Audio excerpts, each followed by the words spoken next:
Hello, everyone. Welcome to episode number 1 of the Reviewpoint podcast, coming to you from fanboysanonymous.com.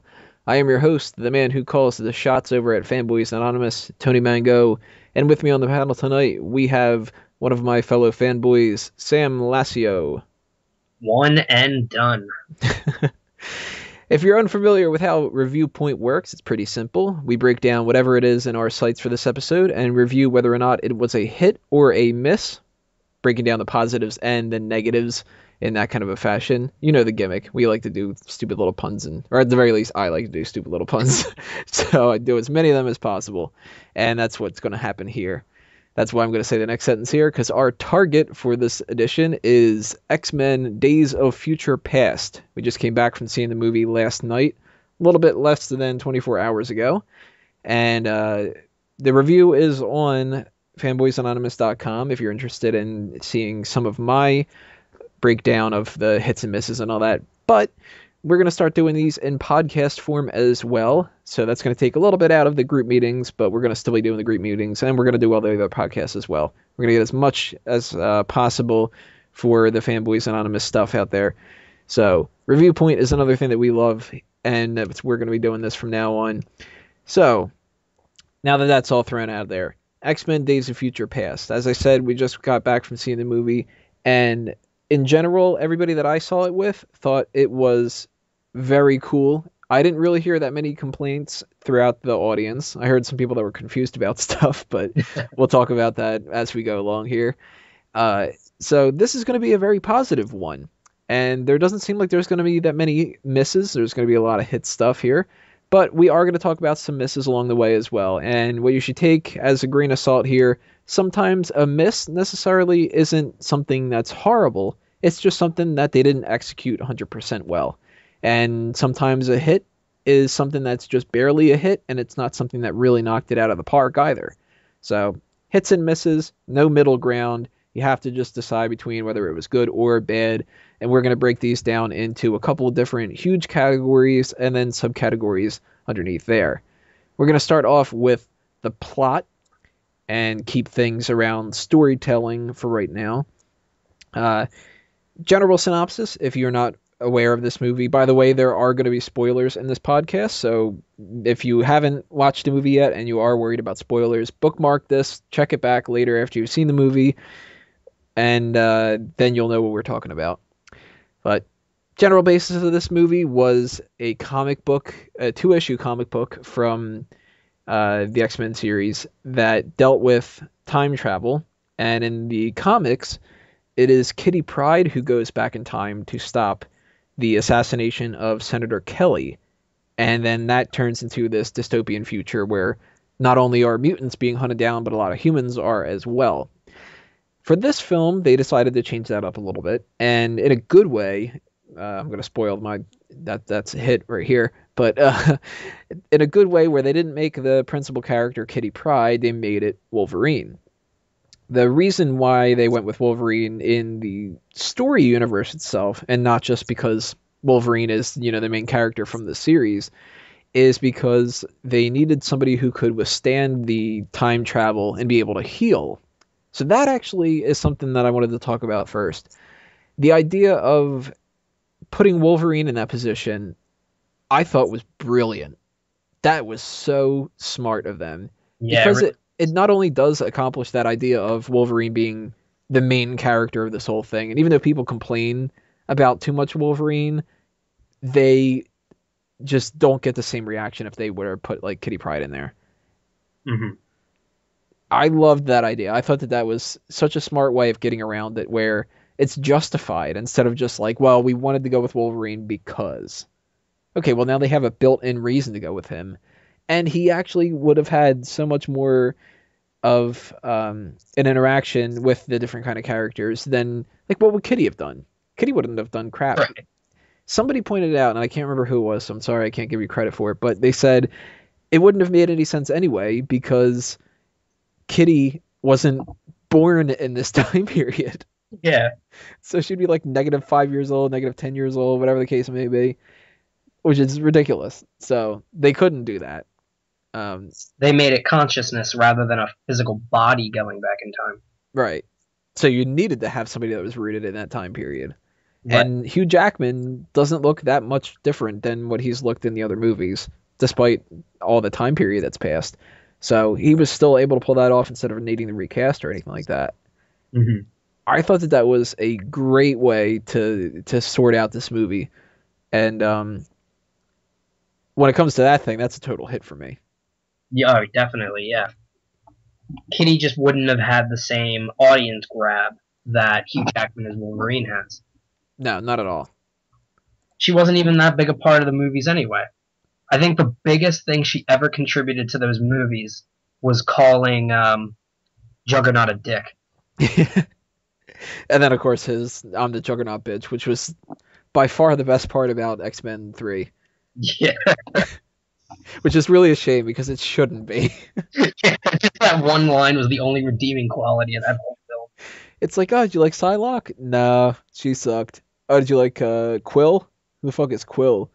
Well, they went out of the way to add him into the movie, make him a decent part of the film. And what about the Phoenix story? No. What about the Cure? No. No. What about Beast? He was okay and all that. But that Juggernaut bitch line, Yeah. that was a hit. That was like one of the only hits in that movie. God, yeah. If you want to do if this is a whole set of hits for this movie coming up in this podcast, we should do one of Last Man or Last Stand. That'll just be all misses.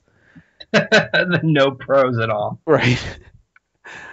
But outside of the Wolverine aspect of the storyline, since that's a hit for both of us, the time travel idea itself, that is something that I could have scoffed at the very beginning if I didn't already know that this was a story that they were doing in the past.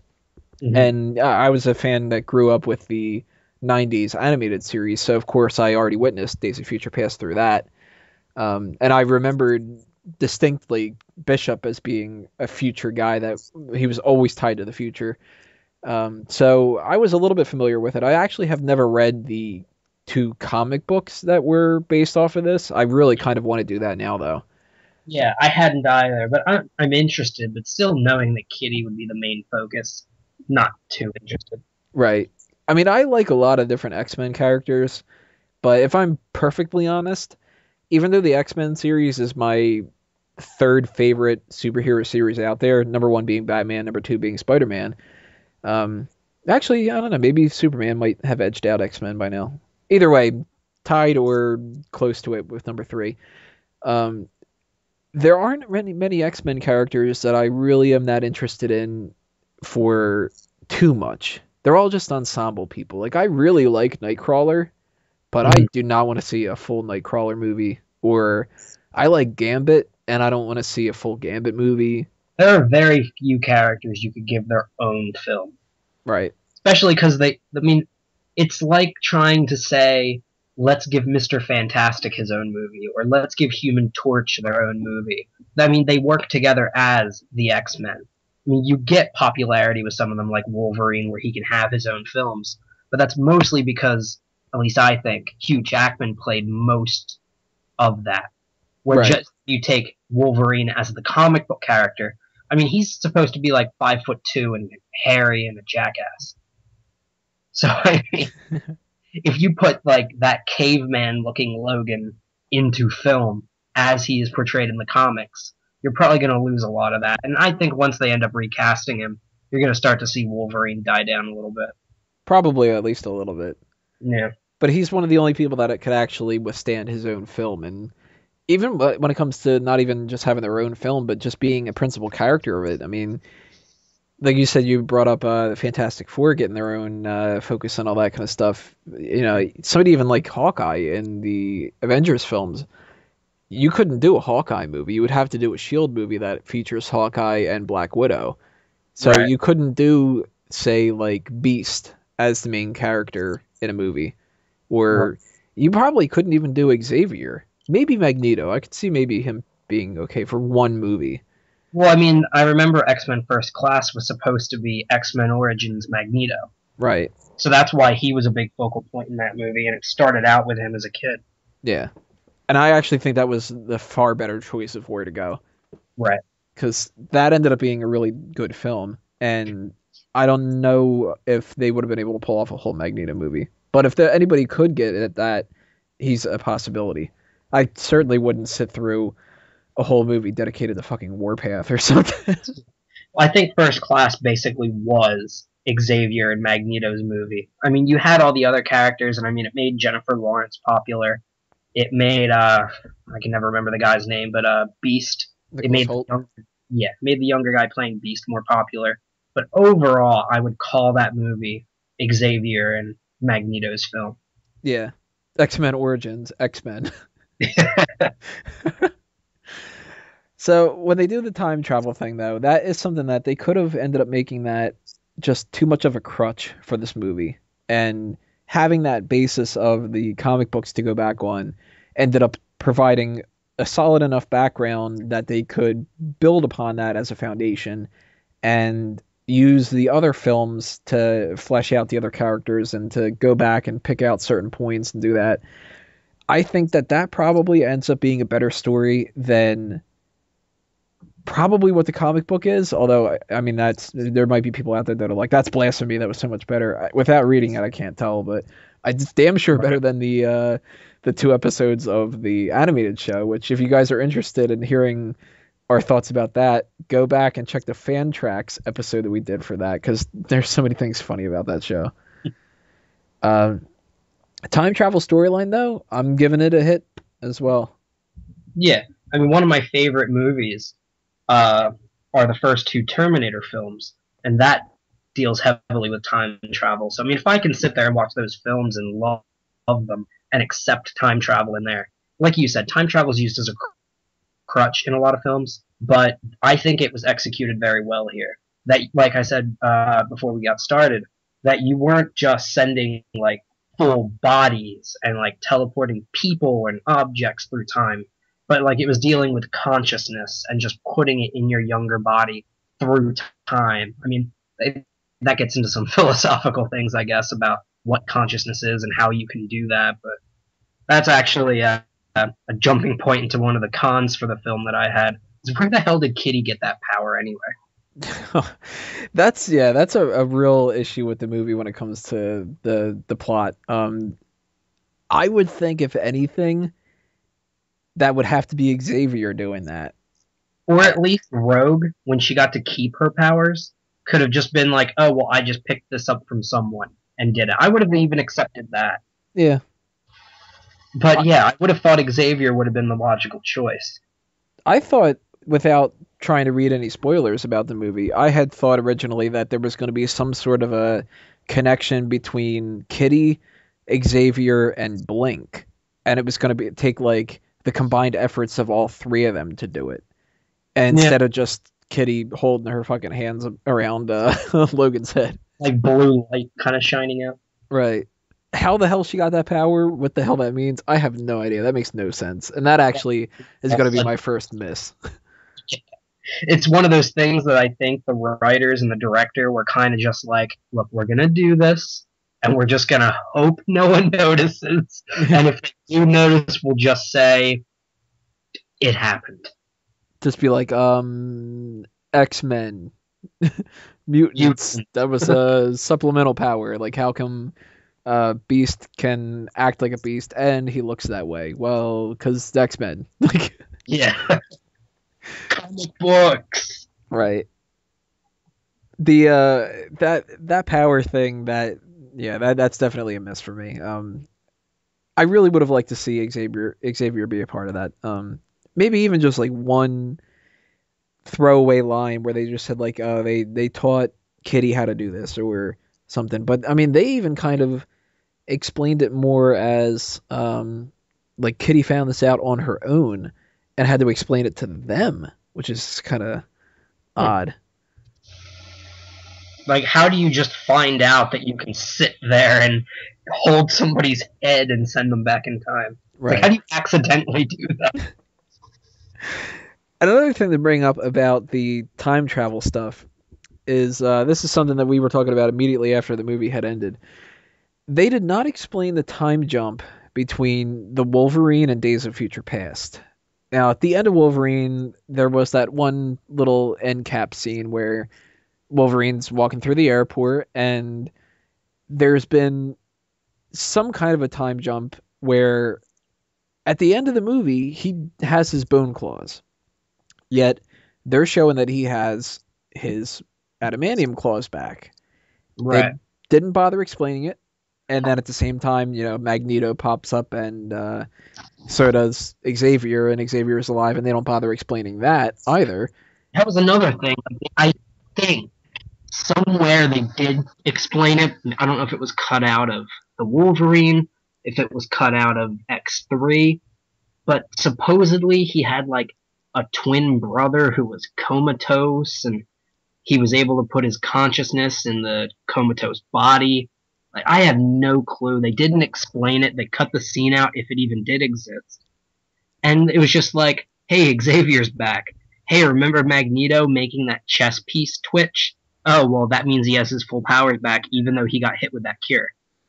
So you know what? I would have just done one quick line about how Jean had killed Xavier in the movie. She kind of disintegrates him.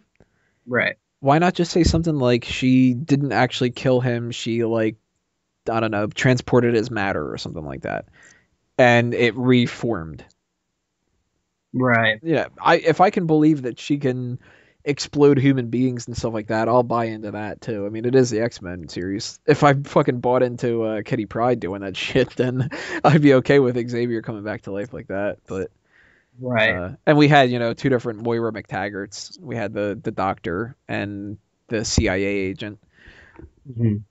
They've had a lot of continuity stuff like that, so that would be something that it would be a decent enough explanation. But maybe they just figured, you know what, people aren't going to be asking that many questions, and we'll just go with that. But they didn't say that time jump though between the end of the Wolverine and the airport scene, let alone the end of the airport scene, and now there's fucking Sentinels out. Like, Said that the end credit scene where he's in the airport was supposed to be like maybe 2 to 3 years after the Wolverine.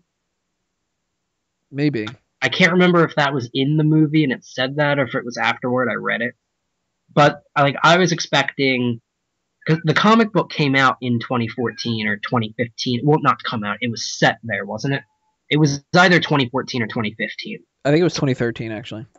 Oh, it was 2013? Mm-hmm. Okay. Well, it was somewhere around right now. Right. So I was wondering, like, well, does that mean it's going to be now? And I think they even said that they went 50 years into the past.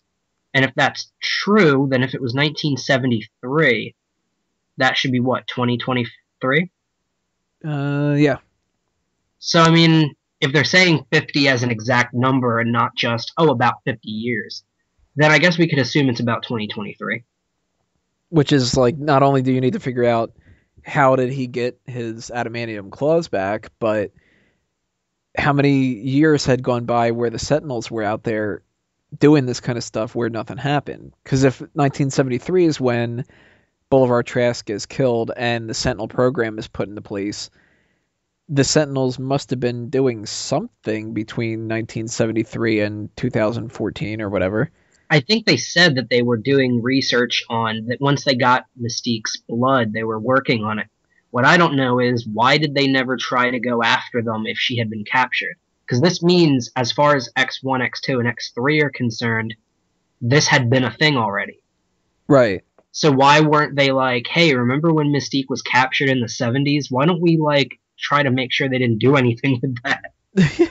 Or like, X1 and X2 and X3 and all that, they're sitting there going, holy crap, these mutants are doing a lot of stuff. Even though we're not completely figured out with the Sentinels yet, can we just send some of them out to go kill these bastards?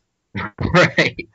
And I mean, they had that thing, was it X2 or was it X3? Where, like, the start of the movie looked like a dystopian future, and it turned out to just be the Danger Room, and Wolverine, like, took the head off a Sentinel. That was X3. That was X3? I mean, those things were gigantic. Right. And they were the size of the comic book Sentinels. Like, was that supposed to be, like, they knew what Sentinels were?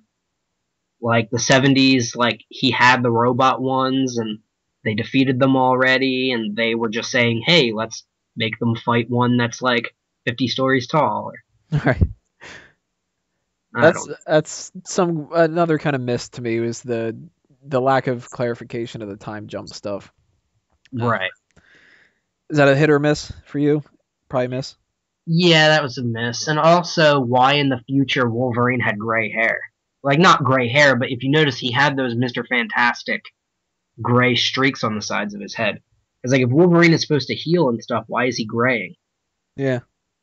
Yeah, I it's mean, a nice little thing. you could always. I mean, there was a comic called, wasn't it called Old Man Logan? Yeah, they actually are rumoring that might be the next one.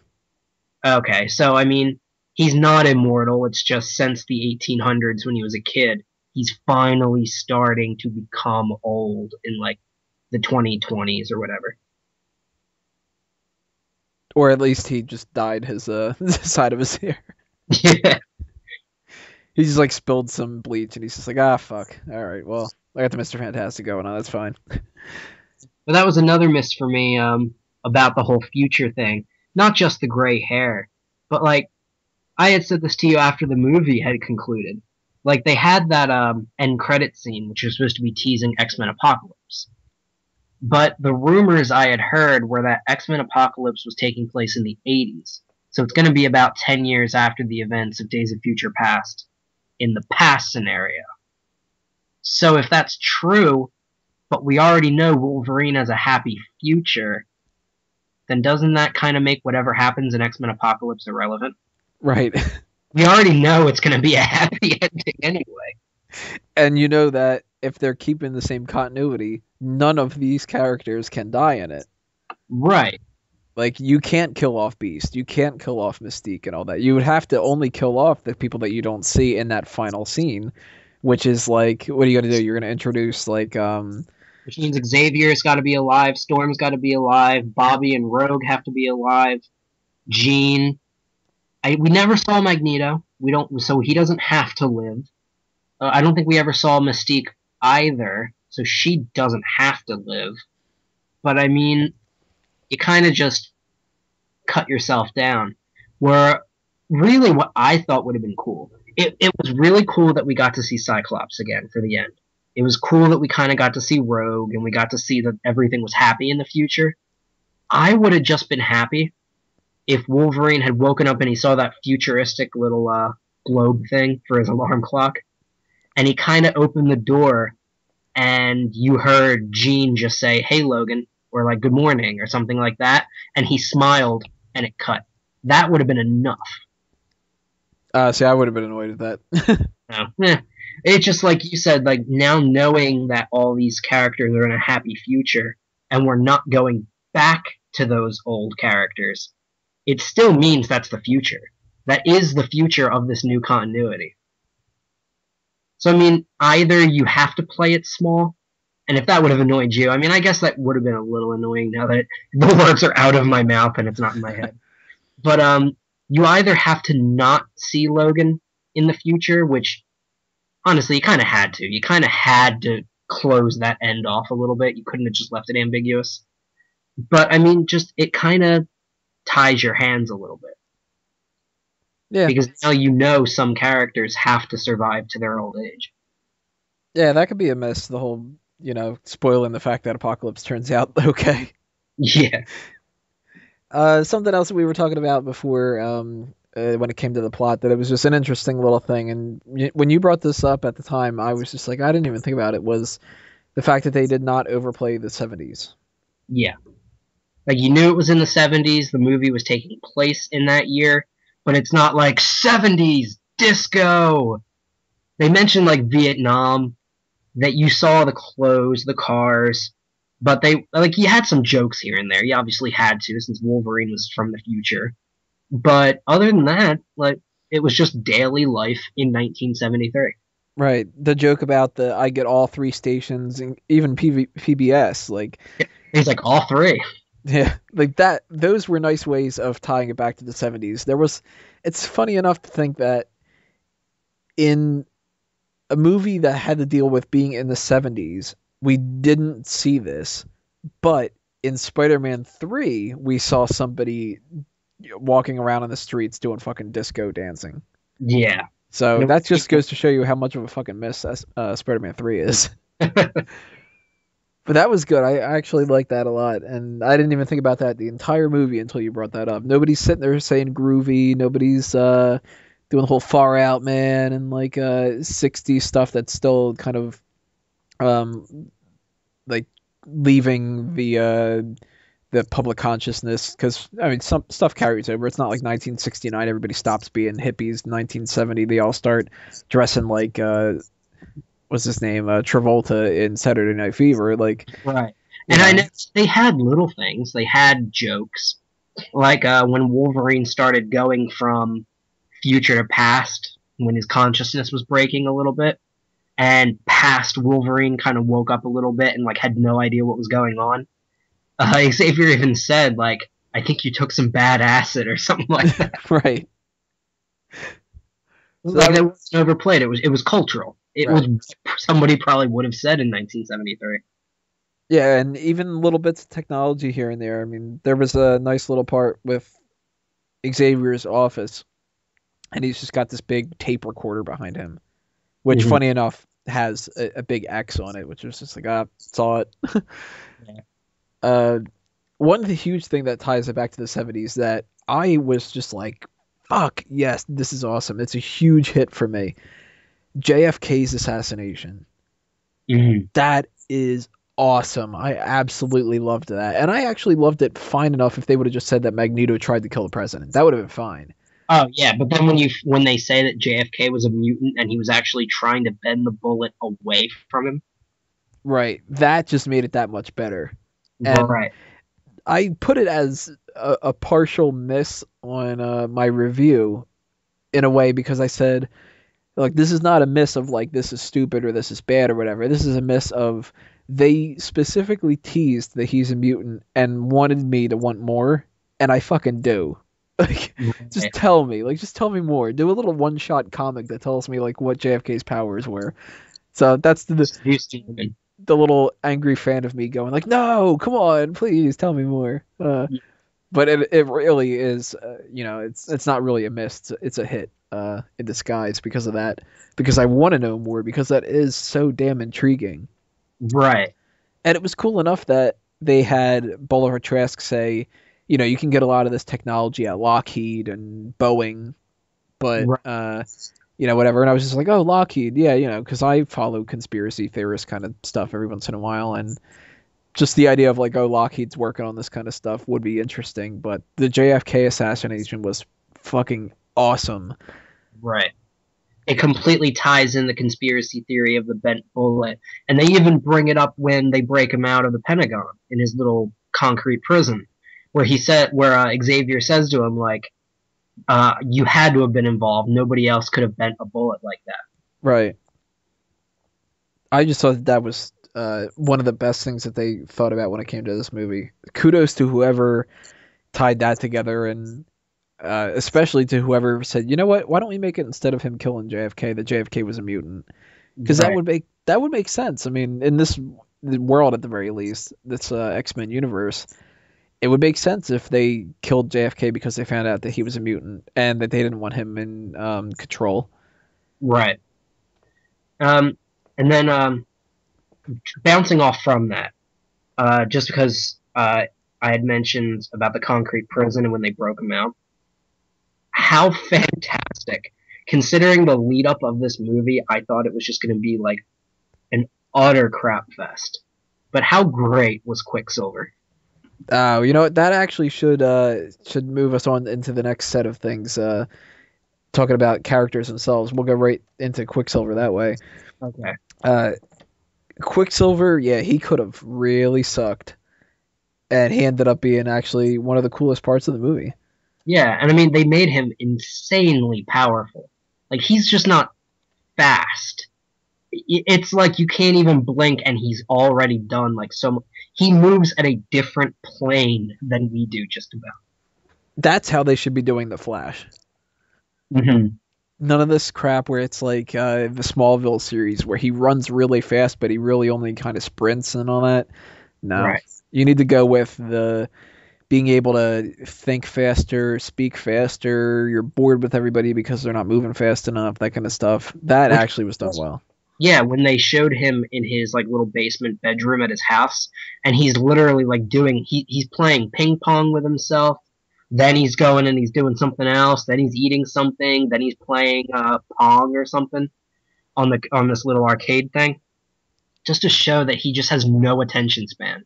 But then all of a sudden we're like, we need you to break in somewhere, and he's like, oh, that's against the law, you know. And they're like, well, only if you get caught. And it's like, we need you to break into the Pentagon. And he just stops playing his game and he just stares like, oh my god, I need to do this. Right. I will say one thing that is a miss, though. He still looked stupid. Yeah, I mean, it makes a little more sense in the context of the 70s, I guess. Like, he still would have been a little goofy in the 70s, still, with the goggles and shit. But he made a little more sense. Like, if he was walking around now, you'd look like something was wrong with him. But at least in the 70s, people would have just thought he was kind of a goofy kid. Actually, now he probably would be totally accepted by some kind of a weird clique. Some kind of a dumbass goggle clique. Right. I did like the fact that he needed goggles. So at moving at such a speed, at least his eyes were totally affected. They got that right, at least. Yeah, and they did the little thing with holding Magneto's head so he doesn't get whiplash. Yeah, and also the fact that I did like that if you notice, he had little objects tied around his belt. And I noticed in the one scene where he's running around on the wall that one of them was the duct tape. I didn't even bother to pay attention to that. Yeah. And one thing I didn't realize I realized it after the fact. I didn't realize it during the movie. Is why does he put headphones in to listen to music if he's moving faster than the music's playing? Hey, you know what? Yeah, I didn't really think about that. Because while he's doing all that, it's assumed that we're hearing the song that he's hearing. But what the hell's the point? Yeah, unless he's got it on fast forward. Yeah. Or if it's like, I don't know. I guess since they don't exactly explain what his powers are, I don't know. Maybe it's like whatever is with him when he's moving fast moves at his pace. Like the Speed Force kind of thing that they did with the Flash. Right. So if he's got his headphones in and he's moving at his speed, that the music is just moving with him through like some sort of temporal displacement. I don't know. Maybe, I don't know. But, I mean, that one scene was particularly funny, and everybody seemed to laugh in the theaters about that. Oh, yeah. How he just would tap somebody, but because he's moving so fast, it kind of like equilibrates itself into a huge hit. Right. And that's the infinite mass punch kind of theory when it comes to the Flash. You know, you build up enough speed and you can basically punch a hole through the universe and whatever. Thankfully, they weren't doing that in this one, but that was cool. And something else that was interesting about that was the quick little reference that he throws out when he says, you know, my mom used to know somebody who could control metal. I fucking loved that scene. It just... And then Michael Fassbender was interviewed after the movie, and they're like, is Magneto Quicksilver's father? And he just explicitly said yes. He doesn't cut the crap. The X-Men producers might have been like, ooh, you probably shouldn't have said that. But he's fucking Michael Fassbender. Right. And everybody knows it if you follow the comics. Yeah, the one part I didn't like about that is, I mean, they never say it. It's never stated, it's never hinted, but there is that little girl in the pink princess dress that you kind of assume is Scarlet Witch.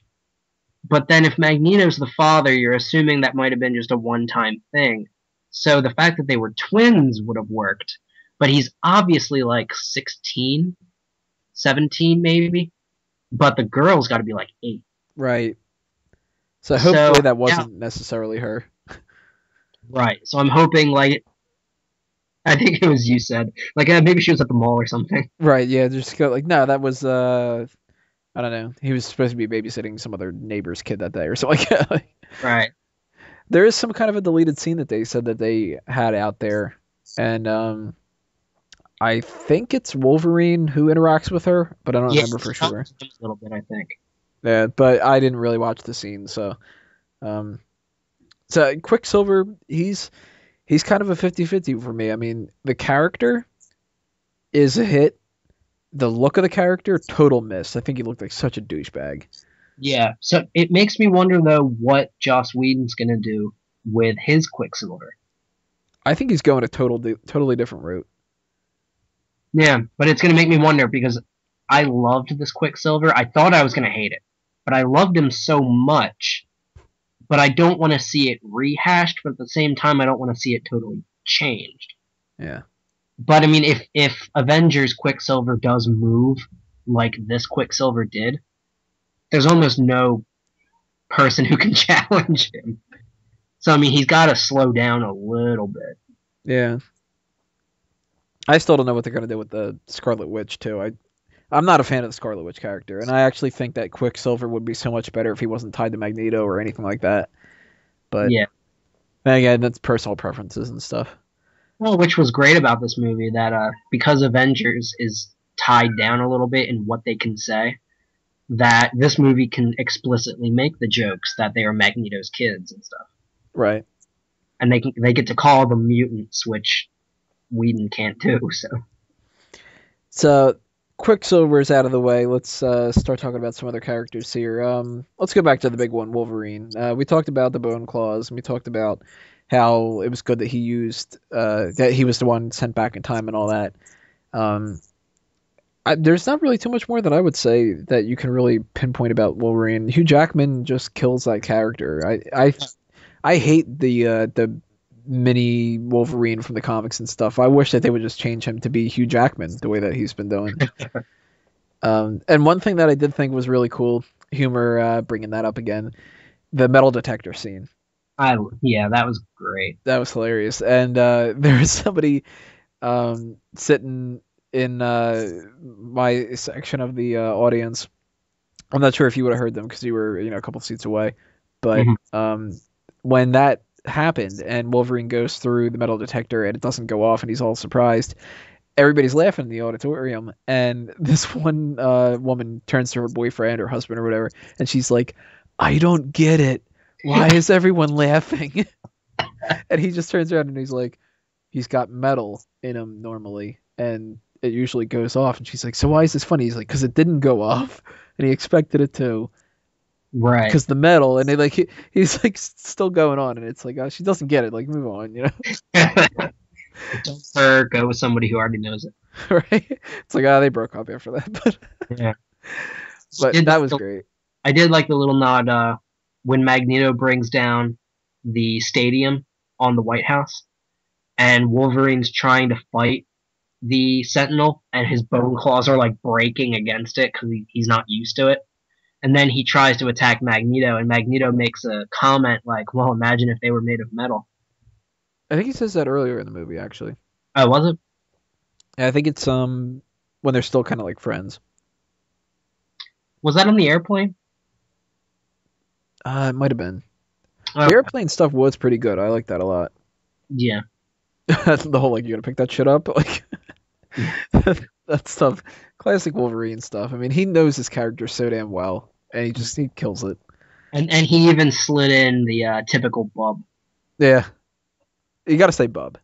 Yeah. Well, that brings us to Magneto. Fassbender is another thing. He gets Magneto, and he's just awesome at it. Magneto is one of my favorite X-Men characters out of any X-Men character that's ever existed. I'd put him top 2 or 3 probably. I always liked the Cyclops. I always liked Wolverine, etc. like that. But I always really, really liked Magneto. He can be done really badly sometimes. A lot of the old comic book television shows, like the animated Uncanny X-Men thing that came out before Kitty Pryde and the X-Men or whatever, that was a little bit weird. He's Magnus, and I like my Magneto as Max Eisenhart / Eric Lyncher, not Magnus. None of that crap. Fassbender's awesome though. He does that part really well. He's totally another hit for me. He has it down pat. You believe everything that he's saying. You think that he's got enough conviction behind him that it makes sense, and nothing but positives for me on that one too. Yeah, the only thing I can think of that would be a complaint for me. It happened at the end of First Class, and it happened towards the end of this film. is he plays a kind of Magneto that you would expect him to be like comic book Magneto, like he's calculating, he's cold towards humans, but cares about mutants. But there's something about the way he plays it that once he puts on the typical costume, doesn't make sense. What do you mean? I don't know. It's just the way I imagine Eric in the First Class film and in Days of Future Past.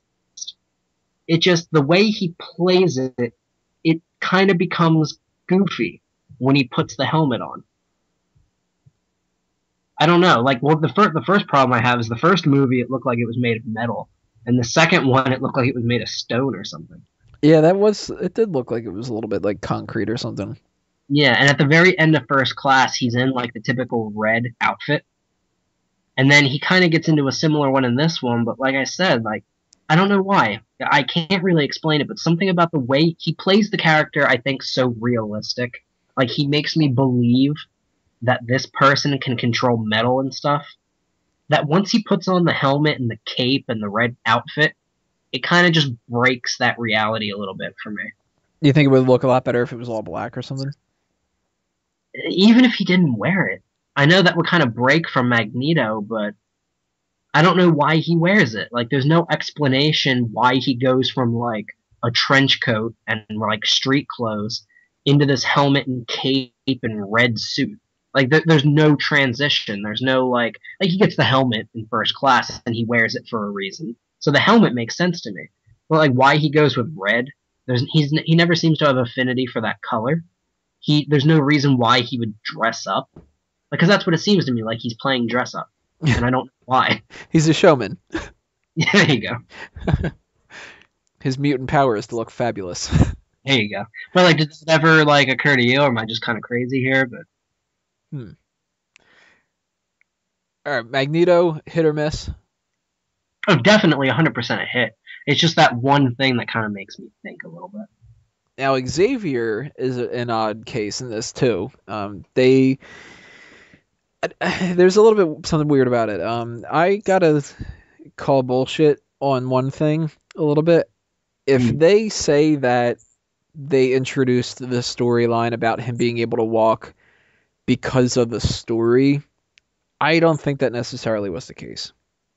I think that this was a little bit more of service to James McAvoy, where he's not just in a wheelchair the entire time. Yeah. And they gave it a good enough reasoning for why they could do that. I mean, that's something that I can really praise a lot, is the choices that they made in these movies aren't always the best, but in this one, they made a lot of choices that made sense. And if they were sitting around a conference table and going, look, we shouldn't have McAvoy in the chair the entire movie, because then how are they going to get out of the Pentagon and stuff like that? Let's try to figure out a reasoning why. They figured out a good enough reasoning for getting around that, so kudos to them. But man, the idea of the Xavier character being in that kind of a way is both entertaining and disappointing at the same time to me. It's kind of odd because I view Xavier as this kind of infallible person in a lot of ways. And it was really interesting to see him as somebody who isn't like that. But now that's going to kind of make me think, like, if I look back and I rewatch X-Men 1 or X-Men 2 or something like that, I'll be like, you were kind of a bastard, you know? Well, you know, it kind of made sense to me, at least. Like, at the end of First Class, where you're in the 60s, I mean, we were introduced to the first X-Men movie. And if you're keeping with when it was released or whatever, being the year it is, it was what, like 2000? I think so. Maybe 99 even. Yeah. So let's say then if this was 1962? Something like something, yeah. Yeah. So I mean that's about 40 years.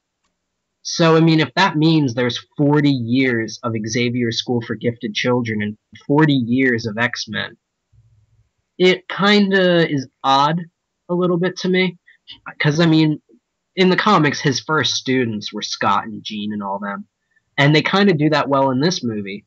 when he tells Xavier before he goes back and stuff, like, find us, like, guide them, Scott, Jean, remember these names, stuff like that. I liked that. But, like, if you had him since the 60s being the Professor X that we know, kind of muddles that a little bit, I guess. It kind of makes it like that. I mean, that's 4 decades. That is a very long time. So, I mean, it made sense to me that somewhere in that time he had doubts. He was young. I mean, Beast, the entire First Class film, was trying not to be who he was. So it made sense to me that he found a way to kind of try to reverse it. And he came up with that. I mean, they show he's clever and he's very intelligent. So he came up with that serum that would heal his spine but take away his powers. And then that brought up the moral question of who Xavier is. Like, is he willing to spend his life in a chair if it means using his abilities and helping others? It definitely ended up being a good storyline for the movie. So that's why, overall, I definitely give that a hit. Yeah, but I do understand your argument of they probably only did that because they were sitting there like, we don't want him to be in the chair the whole movie. Right. Yeah. So it's one of those things, not that it was a brilliant storytelling device, but just that it was a good move on their part for something they didn't want to have to do. Yeah, exactly. Just like the Kitty Pryde thing of, well, we don't really want Kitty to be the main character in this, do we? Let's talk Kitty real quick then. We already mentioned about how the hell does she get that power. What else? It was cool to see that since she was the main character of the comics, that they did make her a principal character in this. Yeah. One thing, I believe it was established in X3, where Bobby and Rogue were having problems, and he kind of started becoming interested in Kitty. Where they showed that relationship was still existing in the future. Because I think there was one point where he kind of held her hand before she worked on Logan. But then when the movie ends and Logan's in the new future, you look and Bobby's talking to Rogue. So I actually had that listed here under cons. I had Iceman plus Kitty, then Iceman plus Rogue. So it kind of eliminated an entire relationship. I actually thought that was a positive. Because I don't know. There's something that bothers me about that too, but in this universe it's a little bit different. In my mind, it's Gambit and Rogue. Yeah. And it's Kitty and Colossus. So I think if I'm remembering correctly, that end scene where they had everybody together, I think that Kitty and Colossus were together. Were they? I think that it was Colossus that was standing next to her teaching the class. Yeah, they were teaching a class together. I mean, there was no implications. Not for a romantic thing, but since they clearly have paid attention to the comics and all that, and they made it obvious that Iceman is with Rogue again. Right. I thought that was kind of their way of going, like, look, we're not explicitly saying this, but Kitty and Colossus get together instead. Like, right. So that was kind of cool. Good nod without coming right out and saying it. Right. Kitty, other than that, really is kind of expendable. Yeah. You know, she did what she was supposed to do. I'll give her a hit. Yeah, they made her more important than she had to be by giving her a power that was completely unexplained. Right. But outside of that, it was a nice nod to the fact that she was important in the comics. Yeah. Speaking of wanting to hit that, Mystique, she... terrible joke. She was actually a real focal point of this movie. And Mystique has been a character that I've always been a fan of to an extent. She's never the first couple people that I think of when you mention X-Men, but she is one of my favorite villains that they have. And I think that you kind of can't do an X-Men movie without Mystique, but she shouldn't be one of the biggest focal points. And actually, this ended up being okay. Yeah, they make her a little more important than I think she needs to be. Probably just because it's Jennifer Lawrence doing it, but also because Rebecca Romijn's character was important in the old X-Men. But, like, they keep trying to play with this notion that she was clearly a bad guy in the original trilogy. But in this one, they keep trying to play this notion that she can be, like, an anti-hero or something like that. Right. That she can like switch sides between good and bad. She could change a lot of stuff, but she really shouldn't change that much. She should be a villain. Yeah, but I did like Rebecca Romaine brought an interesting fighting style to Mystique. The fact that they made her naked when usually she has that like white dress in the comics. Or am I just thinking too much of the 90s cartoon? At the very least, the '90s cartoon. I think she's got it in the comics and stuff too, though.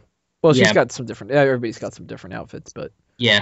But I guess it made sense they made her nude, because how else is she supposed to change what her outfit looks like? still, she's got to get fucking cold. Yeah. But Rebecca Romaine brought in because of that. She had a very interesting fighting style, and what I noticed and what I liked is that Jennifer Lawrence started doing that.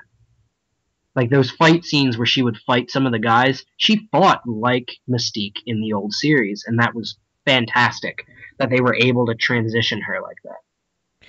Which, by the way, this is just a character study thing. This isn't just this film itself, but Mystique in general. Mhm. How the fuck does she make clothes? I always just kind of figured she could change her skin to whatever, so I think the clothing is her skin. I don't know, because it's like, not only can she replicate clothes out of being naked, but she also replicates voices. Right, And her vocal cords can change, so it's not just skin. right, so I don't know, but that And is she, kind of weird. yeah, and she turned into Trask at one point, so she can obviously change her size because he's a little guy. Right. I don't know. I think in this case she's another hit for me. I don't want to see another movie where she's the principal character. I think that they should not make her like one of the main characters in Apocalypse. But I Yeah. could get down with the idea of her being one of the four horsemen in the Apocalypse. Hmm. Well, obviously they teased the Four Horsemen when they showed Apocalypse in the end credit scene. But I I'm would wondering, assume no matter what that they got to do it.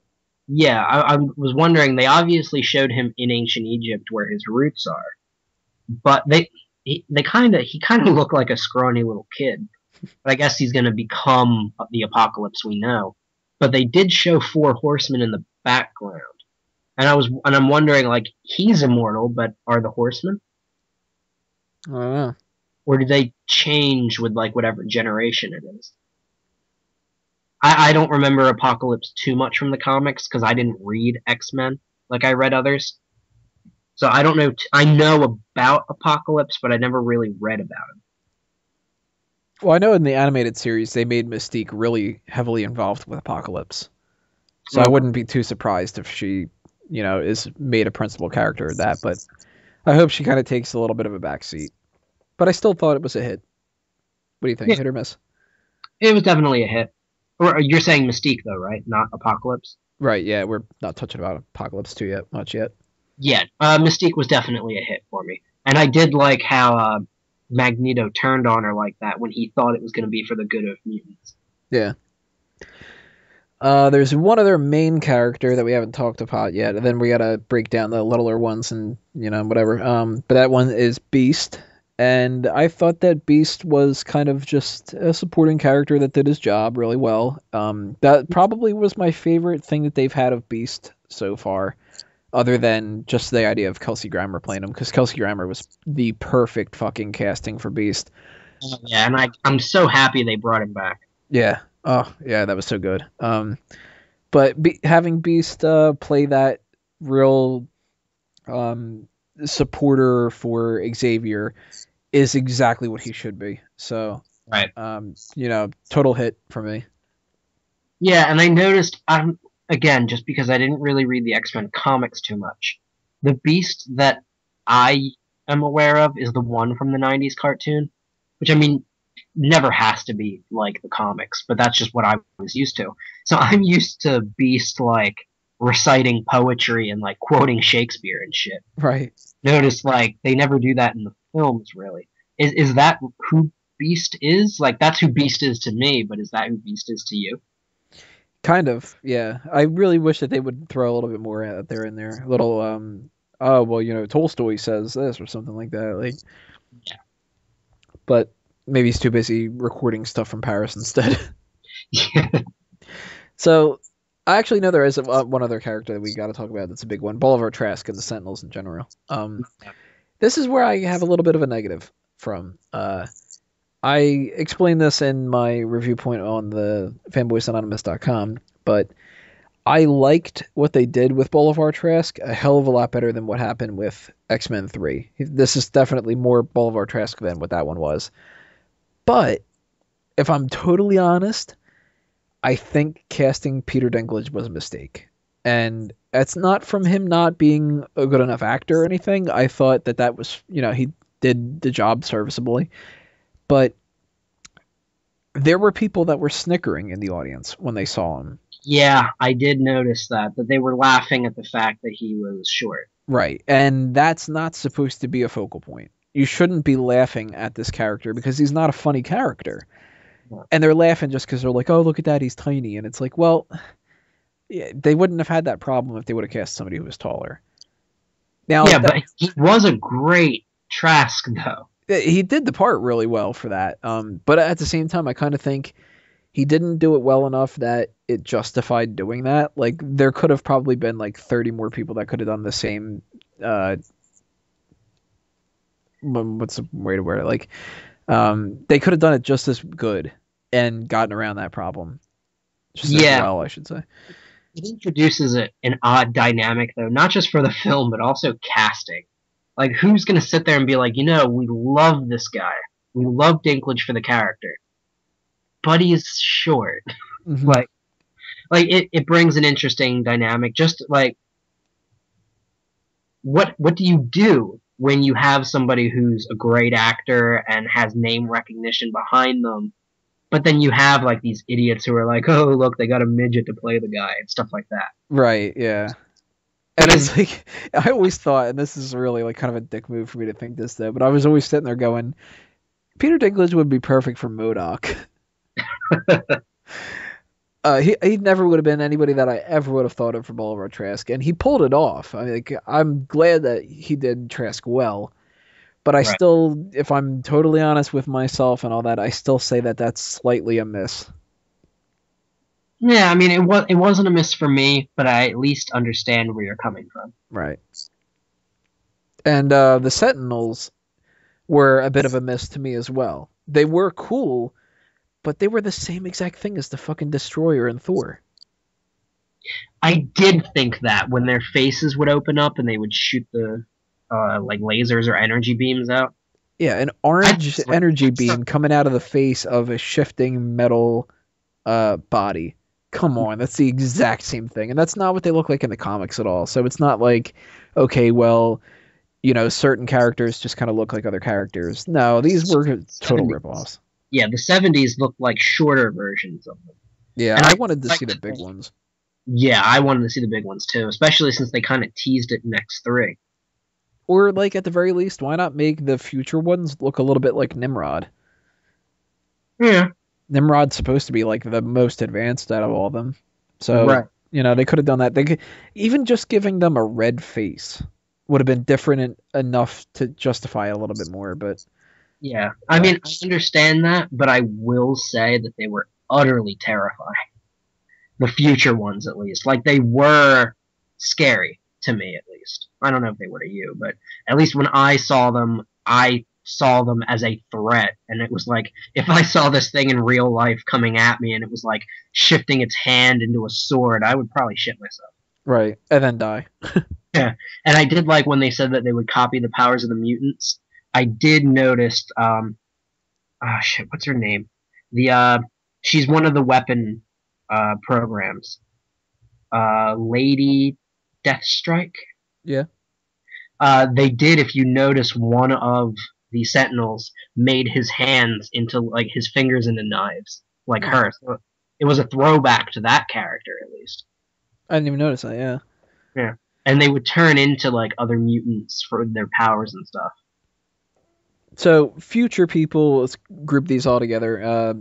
Iceman, Sunspot, Colossus, Blink, Storm, Warpath, and Bishop. Sunspot's never been a character that I've been like, man, they got to do Sunspot. They got to do Sunspot. But that was cool. He's a throwaway character, so it's Yeah, interesting to throw him in there. his power was interesting enough that you didn't have to bring Pyro back.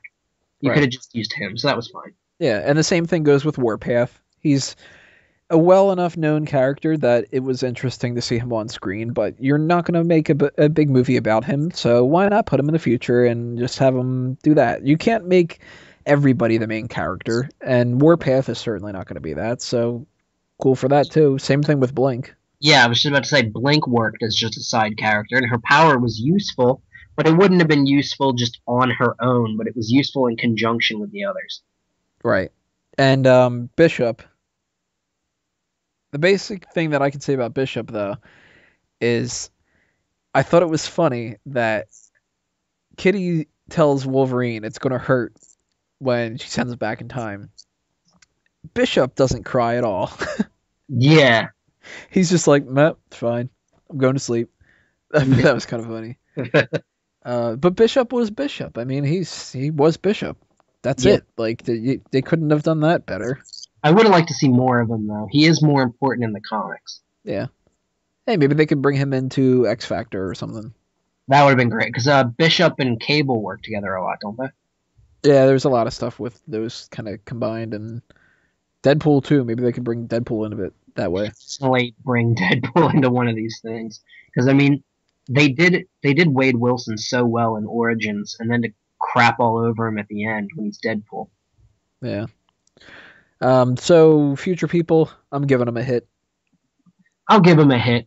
The one thing that was fantastic, though, we had mentioned this in the theater. I think you brought it up. How many times did Iceman have to die? Yeah. I think it was 3 times he dies in the movie. Yeah. And then, what was the other one? I have the note here. It was a hit for me, the X-Men death scenes. I mean, when Storm gets stabbed and she's just, like, thrown to the side like she's nothing. Blink is stabbed, like, 3 or 4 times when she's killed. And fucking Colossus, they rip Ooh. ass. Yeah, that was, man, literally ripping him in half. That scene. And while he's made of metal, too, so you hear, like, the metal sound when it snaps. Yeah, that was a good way of getting around showing a bunch of deaths, but then not having to stick to it. Yeah, not having to show the blood and stuff. Well, I mean, just in general, of like we can kill these characters off, but in the end they'll be okay. So we can see Storm die on screen, but we don't have to go, oh crap, we can't use Storm anymore. Like, Yeah. yeah, And fucking X3. What was great to me also was that when Mystique at the very end has the gun to Trask, usually I can see where this movie's gonna go, and I'm like, oh, well, she's not gonna kill him, and the future will be happy. But there was a moment, I commend Jennifer Lawrence for this, there was a moment when she was holding that gun up, and you saw in the future the Sentinels were coming after them, that I kind of wondered, was she going to shoot him or was she going to drop the gun? I did have that doubt, and that was really cool. So going back to the past people, there's 2 groups of people in the past that we haven't talked about yet. One is the set of people in the war, which was Havoc, Toad, and 2 other people, Spiky Head Guy and Vomit Boy. I don't know what the hell their names are. One of them had tattoos, and I remember he had a biohazard sign on his hand, and like people started throwing up. Yeah, that was kind of odd. I don't know why they went with that, but he might be even a character from the comics that I completely just am not thinking of or something. But my first reaction with the Spiky Head Guy was maybe this is supposed to be like Spike or something from, but these were throwaway kind of things. I still don't like the idea that Havoc is older than Cyclops by that much and stuff. Yeah, I also didn't like, because he was so cool in First Class where they were teaching him how to use his powers, that he was kind of just a little tiny bit above a cameo.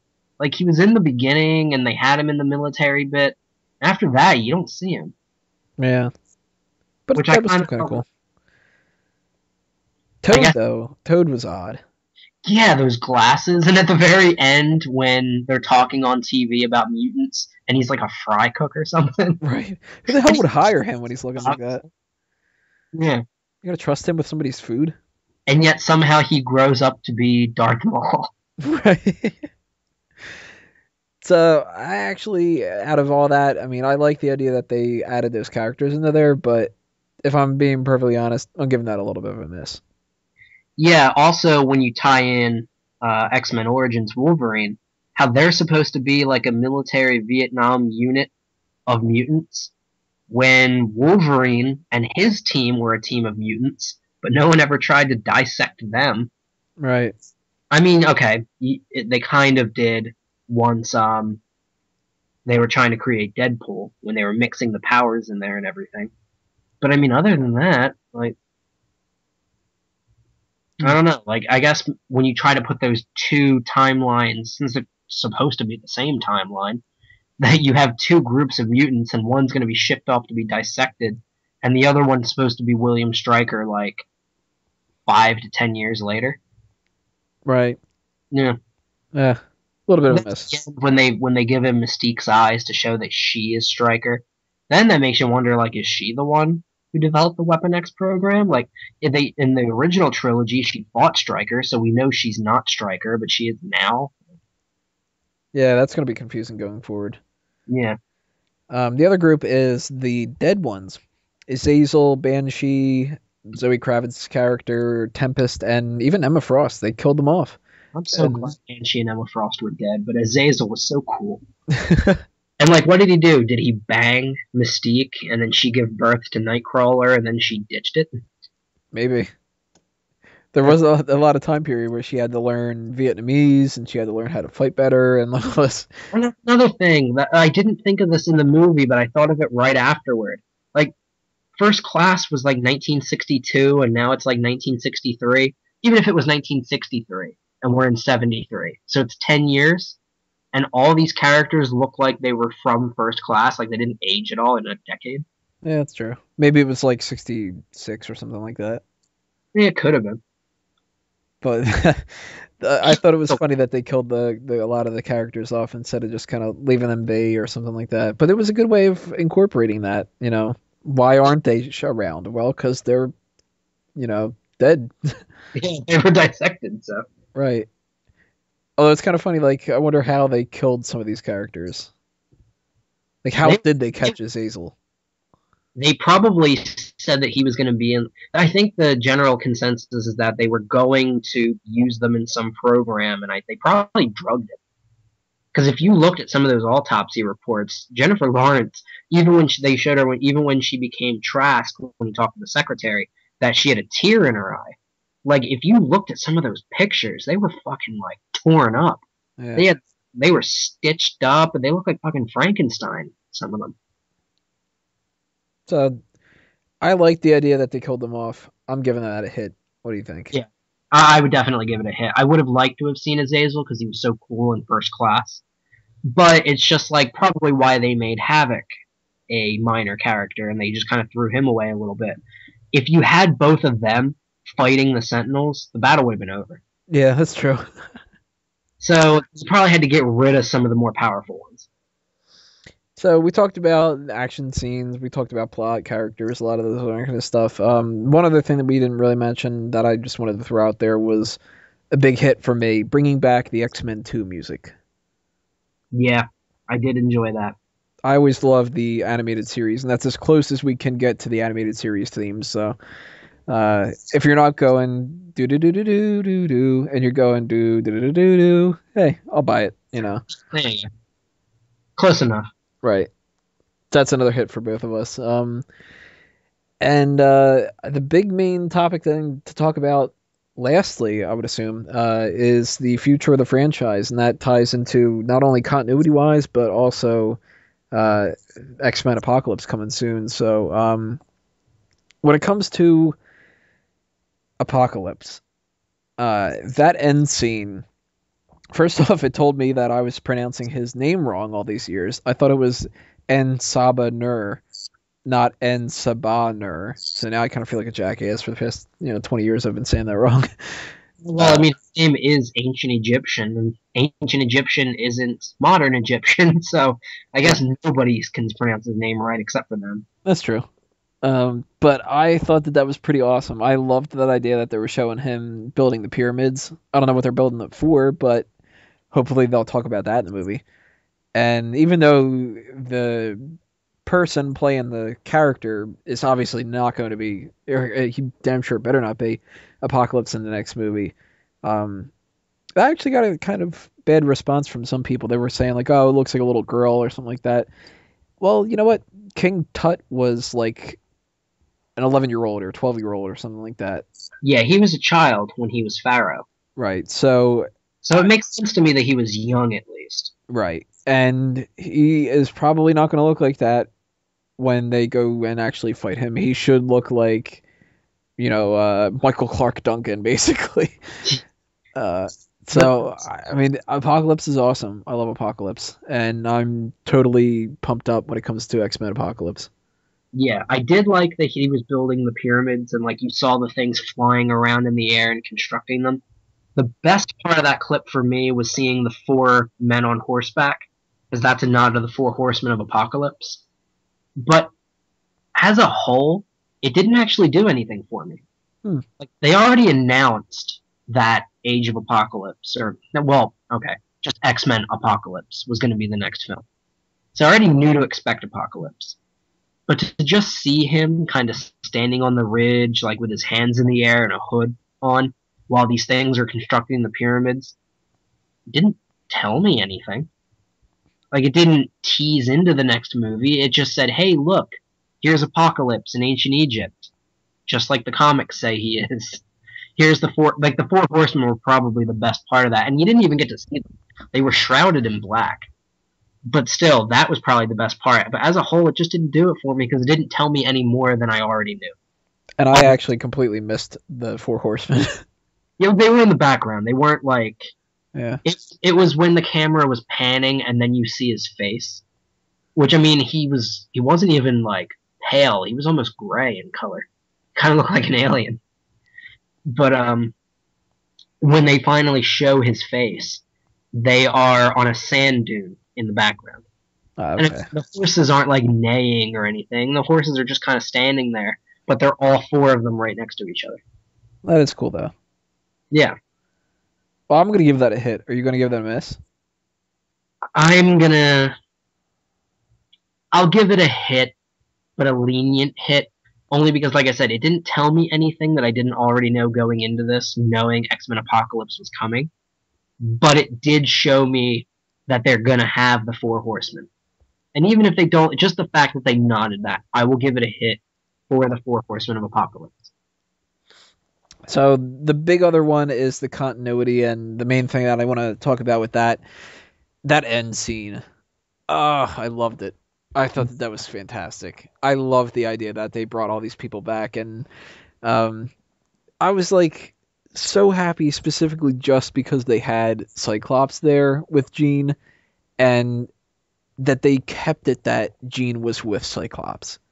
Right. Because I know how easy it could be for people to be like, oh, Jean should just end up with Wolverine because Scott's a dick. No, that's not how it works.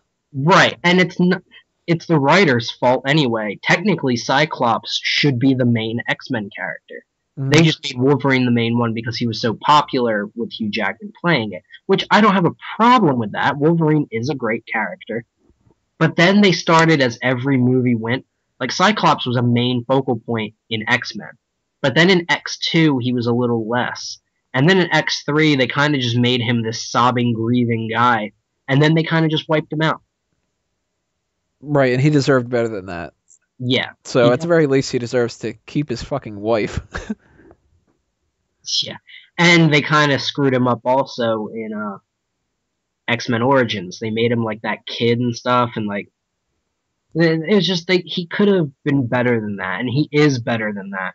And I mean, in some of the more recent comics, they even allude to him being a bad guy, don't they?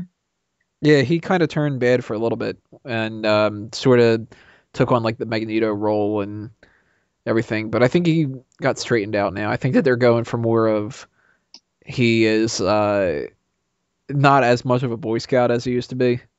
Right. But not like a bad guy. And I also liked in the final scene that his glasses were a little more futuristic looking. Yeah. Not exactly the same as wearing like some Ray-Bans or something like that. and not wearing a complete visor, but it was sort of a hybrid between the two. Yeah, and I liked that. I thought that was just awesome. I love the idea that they brought all them back. I love that Beast was played by Kelsey Grammer again. I loved that they had the Colossus and Kitty thing, that Rogue's got her powers back, Storm's still there. Yeah, they kind of went the Star Trek route. And they kind of, by doing this time travel thing, they completely wiped all the other movies out of continuity. Like, they probably happened, but not how they happened on film. Right. Which is now, from here, if they take the new cast, the only complaint is what I had said before, that because you showed the scene at the end, now you know no one's going to die that you saw in the future. Right. Now you know that if Apocalypse rises in the 80s, and Xavier says, like, I've got to catch you up on what's happened. So Apocalypse could have been one of those things. But now we know how the movie ends. Yeah. Well, I'm going to give that a huge hit. I'm going to give that a hit not only for the fact that was interesting and fun for me, but also that I think that it means the future is going to be better for the franchise. Yeah, and I like that they're going to go with the young ones, because how many more times can Patrick Stewart and Ian McKellen play those characters? Yeah, that's true. Yeah. So, all in all, that kind of gives us a breakdown of the little bits and pieces. So that means just we need to give a full-on, is the movie itself a hit or a miss? And I say movie is 100% a hit. Definitely, I would give it 100% hit also. So we want to know what you guys think about all these different topics and whether or not you think that the movie is a hit or a miss. Leave a comment below on YouTube. Leave a comment on iTunes, Stitcher, on fanboysanonymous.com, etc. And tell us what you guys think. All these kind of topics, movie in general, is there anything that we missed that you want to talk about? Leave those comments. Tell us what you think. And the only other stuff that we got to do, we got to plug some stuff here. So anything that you got working on, Sam, that you want to throw out there? I plugged it a few times. I still got to get it up and running, but tentatively, I am operating a Facebook page, Science 101, and I have a Tumblr page for it, science101blog.tumblr.com. I recently graduated with a bachelor's in chemistry, so I'm trying to kind of give back a little bit with my knowledge of science. And I'm going to be running an online YouTube channel in the future that kind of breaks down different topics in chemistry, physics, related astronomy, like related science courses. And I'll even do problems that I'll grade from, like, a high school student should be able to do this, and I break it down to even somebody in their senior level courses. I'll even break down topics like quantum mechanics and particle physics and stuff like that. Just what I've learned in college, kind of giving back to people who might need help. All right, guys, and for Fanboys Anonymous stuff, keep staying tuned to not only the YouTube channel and everything like that, but the website itself. We've got all the other podcasts, the group meeting, fan tracks, For Real Movie Club, Daceman Show, Sand and Snow podcast for the Game of Thrones people out there, so on and so forth. We're going to try to add more and more coming along, and we've got all the articles for the different segments and stuff on the website. And if you are a fan of wrestling stuff, my other website is smarkoutmoment.com, which you can also find on youtube.com/smarkoutmoment. And on iTunes and Stitcher. Yeah, same old deal. If you are interested in becoming a member of the Fanboys Anonymous team as a writer or an editor or maybe a podcast person or something like that, there's a contact form on the website. Shoot me an email, send in your application, and I'll start talking to you about different things we have going on with that. And that'll do us in for this episode of Reviewpoint. On behalf of Sam Lassio, as well as the fanboys and the fangirls that couldn't be here tonight, thank you guys for listening and shooting the breeze with us. We hope you had fun. And outside of leaving those comments below and subscribing and liking the channel and sharing it and all that other kind of stuff, that's really all we got to say. I'm Tony Mango, and I'm a fanboy. See you next time, everybody.